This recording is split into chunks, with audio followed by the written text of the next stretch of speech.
outside in terms of like, outside our house or the balcony, or we still have some space. It's not like in the cities where you're not really allowed to even step out of your own flat. Even to go down for a walk or something like that is not permissible. So the thing is that we can find a lot of problems in terms of our space and everything, but the thing is that I think we are still very lucky that we still have some space. We can still go out, we can still walk outside, even though there's lockdown and everything. But yeah, I mean, we're not so when our population is not so much that we cannot maintain that that physical distance. Ma'am, I hope that answers your question. Yes, it does. Thank you so much. There's a question in the chat box. Yeah, ma'am, most people are scared nowadays during this pandemic. What best advice we can give them in order to make them understand? Right. So, right, it depends on what they're scared about. Because, again, like I mentioned earlier, if it's the uncertainty that's making us scared, we need to focus on, what is under our control at the moment. Because if we want to find answers to those things which have no answers to, then it scares us even more. And if it's because of the virus, or if it's because of the vaccine, or if it's because of other things that we could educate, I think education is very, very important at this point of time, so that they understand. But the thing is that when we are trying to educate, we also need to remember that we do not force. Because most of the time we tend to force. If a person does not understand, we try to force them to understand, but that just builds defenses on the other person. And I think if we try to understand, help them understand, is first we need to try to understand at what level they're functioning at, and then proceed from there. Because sometimes we only want to hear things that we want to, and and we can sort of tailor the way we speak to them based on their understanding and their knowledge. Okay, Rithyangmi, what about the vaccine? Can we really take it or not?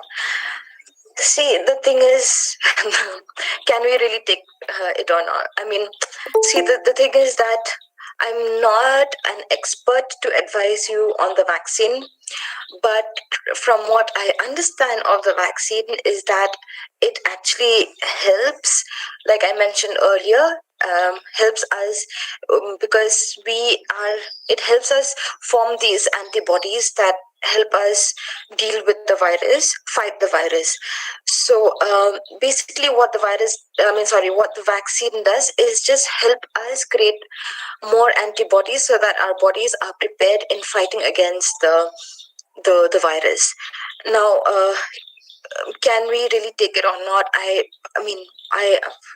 I don't know what is making you doubt that, because if it's something that helps us fight a virus, then I think it's a good thing.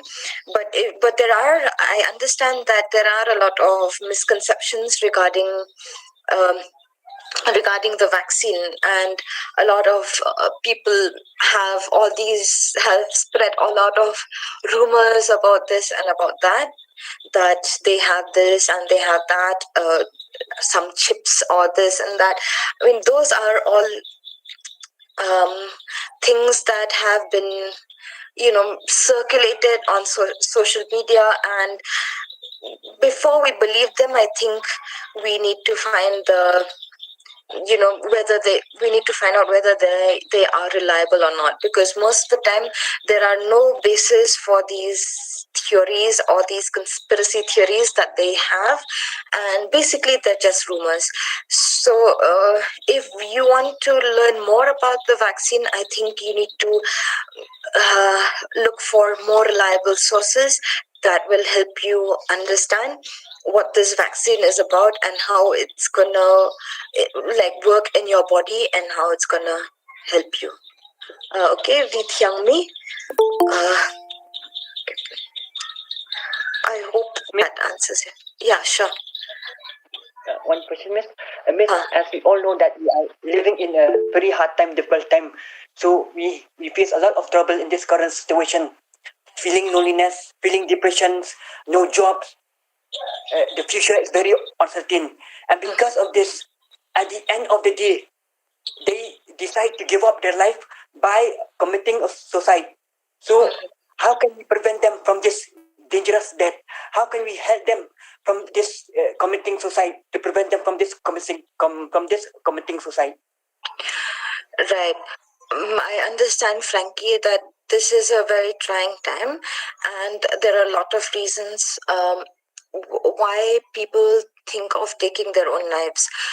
But we have to understand that whatever it is, nobody really wants to take their own lives, and it's only because of situations that take place that that make people take this step. See, suicide, I mean, according to statistics, every 40 seconds at least there is someone in this world who has taken his or her life, by taken their own lives at this every 40 seconds that we're talking here right now. But what we need to keep in mind is that suicide is 100% preventable. It is preventable, and the thing is that we need to understand what is making this person think that suicide is the only way out. Help is available. I have shared with you that toll-free helpline. But the thing is that it is important for us to also understand and be and not make a person. If a person shares with us the thought that probably they would be better off, not being here or anything like that, we should not take these things lightly, and we need to be aware that we should not make them feel more guilty, because like I said earlier, nobody wants to reach that point. Nobody wants to think that way, but there are certain circumstances that push people to even have that thought. And if a person talks to you about it, please take it seriously and understand that it is a cry for help, number one. Secondly is that we try our best to not make them feel more guilty than they already do. Okay, I mean, for instance, we're so used to, like, when people say something like that, our first response mostly is like, don't say that, what about this, what about that, you have so much going on in your life, how can you think of that? Or maybe, what about your children, what about your parents, or what about this, what about that? I mean, such things we think helps the person feel better, but actually they really make that person feel more guilty for having such thoughts. So if a person tells you that they have these suicidal thoughts or ideations, please direct them to the right people who can talk to them about it. Make them understand that, try to understand them that at this point of time, probably they're feeling very hopeless and feeling very helpless about their ability to get out of this. But there are, other ways that, we can, look for together, or maybe we can seek help, and then you can look for help where, we can try to find a way out of this. apart from taking your own life. All right, Frankie? Yes, miss. Yes, I hope that answers your question. Okay. Yeah. What is the most effective way to calm a person down if he or she is having a panic or stress attack? Shan Kupar, I think to answer that, the most effective way to calm another person is to stay calm. Even whether a person is having a panic attack or an anxiety attack, or even if the person is just aggressive, the most effective way to calm them down is to stay calm yourself and try to speak to the person in a calm manner and help that person stay focused on if the person is having a panic attack or an anxiety attack, to stay focused on their breathing, on getting back to reality, on focusing on what is under our control. Because panic attacks or anxiety attacks usually happen when a person feels that they are out of control. They are losing control of themselves. So the best way is to try to help the person focus on their breathing, to calm down and take deep breaths and bring them back to right now, and probably that can help them feel more calm. Okay, Shan Kupar. Okay. Yeah. Is there anything else?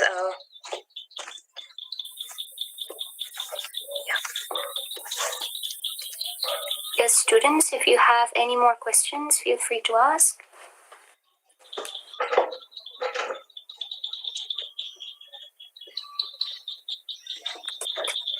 If not, let me just ask one last question, Ms. Khasrasti. A philosophical question, maybe. There's a lot of fear going around with the vaccine hesitancy, and and all of this probably is because of the uncertainty of the situation, uncertainty for the future. So, how do we find meaning in all of this? Right. Yeah. Of course, there's uncertainty, but the thing is that I know it's a very philosophical question, but then what I mean, I'll try to answer it as practical as possible.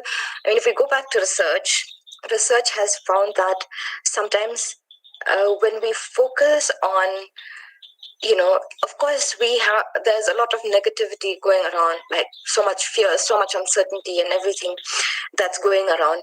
But if we try to focus on the positive aspects of this pandemic, for instance, most of us do not have time to spend time with our families because we're working, we're doing this, we're doing that.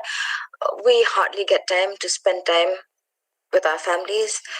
We hardly get time to rest, to sleep, to even like do activities that we would like to do but never had the time, or even read a good book which we never had the time to do so.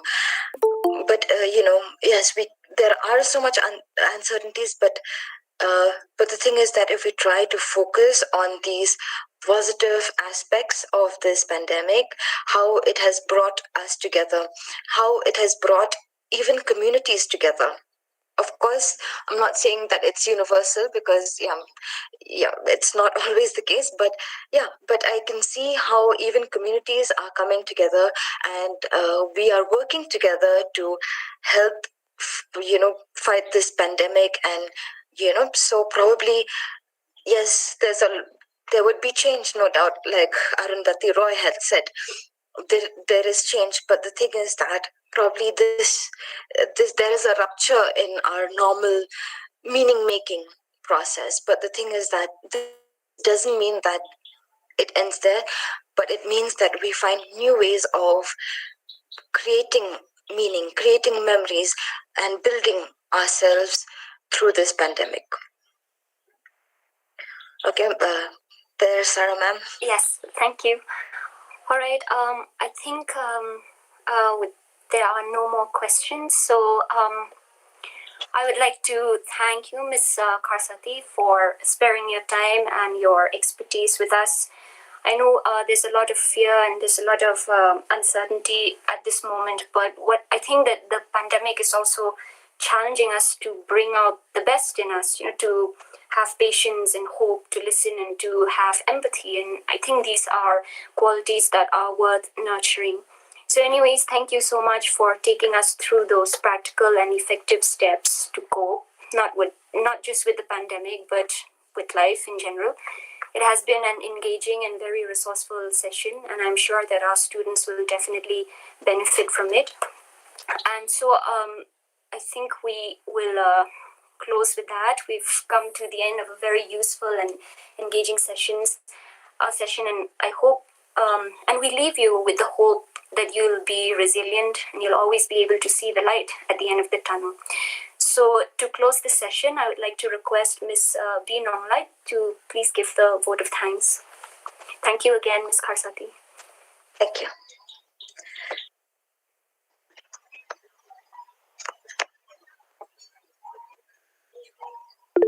Can you hear me? Hello? Yes, we can. Okay. A very good evening to everyone present here.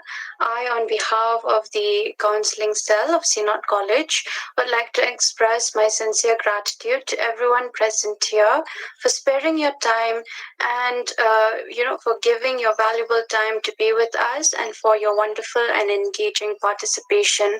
I would also like to thank Ms. Naphisabet for her time and expertise in helping the Synod College family cope with the many challenges and the many problems that has been highlighted just now, and helping us cope and build up resilience during such very trying times. I would also like to thank Dr. Mrs. Coordinator of the IQEC Synod College, for taking the initiative to organize the program and for introducing the resource person today. I would also like to thank Dr. Lapasam, the convener of the Counselling Cell, and all the members for their help and support in making this program a success. Furthermore, the program would not be a success without the help and the technical expertise of Sir Joshi from the BCA Department, Synod College. Thank you, sir. And last but not the least, there may be many others who have contributed to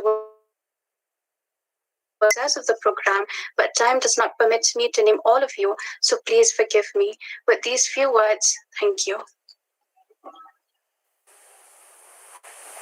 Well, thank you, everyone, and stay safe. Thank you so much, everyone. And Ms. Khasrasti, thank you very much for responding to our invitation. We look forward to more interactions with you in the coming days. And students, thank you for joining. And just before we close, I want to leave you with a small quote. Once I was going through a comic, actually, a comic strip, and I found this very interesting quote. It says, "What is the bravest thing you can ever do?" And the answer was, the bravest thing you can ever do is to cry out for help when you need it. The bravest thing you can ever do is to cry out for help when you need it. So in case you are ever in need of somebody to listen to you, to talk to pray with you, and to be there with you through these difficult times, please remember the Counselling Cell, the teachers, we are here for you, and we would love to hear from you, to listen to you. All right? So stay safe. God be with you.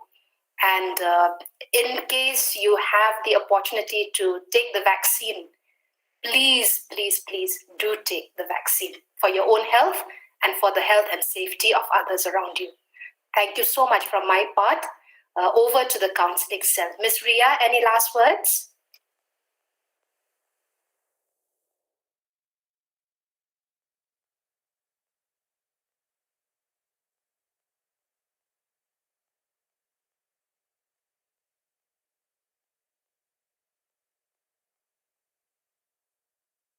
Joshi? Sir Joshi? All right, so we've come to the end. Shall we close now? All right, thank you so much. Thank you, everyone. Thank you, students. Thank you, everyone. Thank you, teachers. Thank you, teachers.